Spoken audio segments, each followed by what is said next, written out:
रामरक्षा पठण आंदोलन करत फडणवीसांवर हल्लाबोल केलाय। रामभक्तांच्या बाजूने की मंदिर चोरांच्या, हे फडणवीसांनी आधी स्पष्ट करावं असं उद्धव ठाकरे म्हणाले।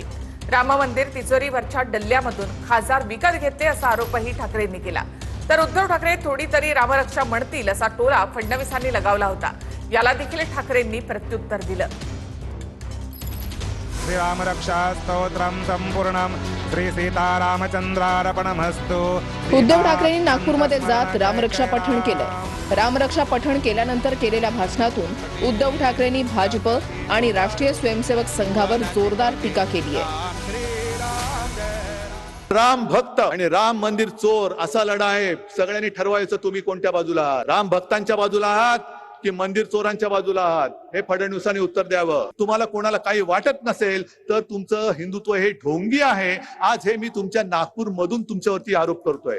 आणखीन काही जणांनी म्हणाले की तिथे जो काही पैसा गोळा केला गेला, तिथे जो काय तिजोरीवरती डल्ला मारला गेला, त्यातून आमदार खासदार विकत घेतले गेले। तुमच्यामध्ये जर हिंदुत्वाचं अस्सल रक्त असेल, या गद्दारांच्या अंगामध्ये हिंदुत्वाचं अस्सल रक्त असेल, तर त्याने मंदिर चोरांविरुद्ध आपली भूमिका स्पष्ट करायला पाहिजे। उद्धव ठाकरे थोडी तरी रामरक्षा म्हणतील असा टोला फडणवीसांनी लगावला होता। यालाही ठाकरेंनी प्रत्युत्तर दिलंय। मला या गोष्टीचा आनंद आहे की उद्धवजींच्या शेवटी हे लक्षात आलं, जो राम का नहीं वो किसी काम का नहीं।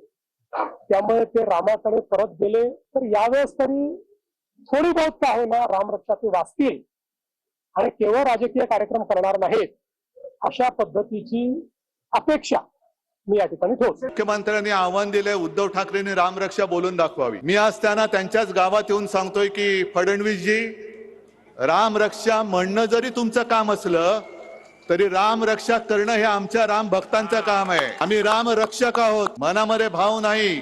आणि रामरक्षा म्हणताय म्हणजे मनी नाही भाव, आणि देवा मला पाव।